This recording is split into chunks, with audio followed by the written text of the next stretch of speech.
Guys আজকে নাইমা আপু আমাদের টিকটক ভিডিও দেখে আমাদের হোয়াটসঅ্যাপে নক দিয়ে আমাদের সেই ব্ল্যাক কালার কাতান শাড়ি কম্বোটির পিক দিয়ে বলতেছে উনারে এই কম্বোটি লাগবে। দেন আপু ডেলিভারি চার্জ অ্যাডভান্স করে অর্ডার কনফার্ম করে দেয়। গাইজ একটা কিন্তু মজার কাহিনী আছে, আমি ভিডিওর মাঝখানে বলবো, তোমরা ভিডিওটা সম্পূর্ণ দেখো। এরপর আমি অর্ডার কনফার্ম করে কম্বোটি রেডি করা শুরু করলাম। প্রথমে আমি আমাদের কাপলস আউটফিটের একটা কাস্টমাইজ করা বক্স ঠিক করে নিলাম। এরপর প্রথমে দিয়ে দিলাম ব্ল্যাক কালার গর্জিয়াস সেই কাতান শাড়িটি। এরপর দিলাম ম্যাচিং করা ব্ল্যাক কালার এক মুঠ মেটাল চুড়ি। এরপর দিলাম আমাদের নিজস্ব কাস্টমাইজ করা ম্যাচিং করা একটা নেকলেস।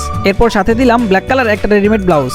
গাইজ আমাদের এই কম্বোটিতে কিন্তু একটা ব্ল্যাক কালার হিজাব ছিল, আপু হিজাব চেঞ্জ করে এই ব্লাউজটা নেন। এরপর সাথে দিয়ে দিলাম আমাদের কাপলস আউটফিটের একটা থ্যাংক ইউ কার্ড। এরপর সাথে দিলাম কিছু আর্টিফিশিয়াল ফুল।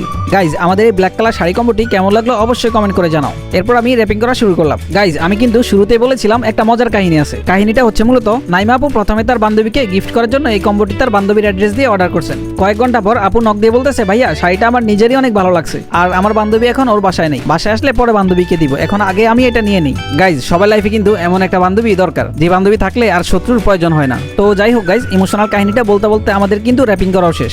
আর এই পার্সেলটা যাবে মূলত চাঁদপুর, তাই আমি বাবল পেপার দিয়ে সুন্দর করে প্যাকিং করে নিলাম, যাতে কুরিয়ারে কোনোভাবে ড্যামেজ না হয়। এরপর বক্সটা আমাদের একটা শপিং ব্যাগে করে কুরিয়ার করার জন্য পলি করে নিলাম। তো গাইজ আমাদের ভিডিওটা কেমন লাগলো অবশ্যই কমেন্ট করে জানাও, আর এরকম আরো ভিডিও পেতে আমাদেরকে ফলো করতে পারো। আল্লাহ হাফেজ।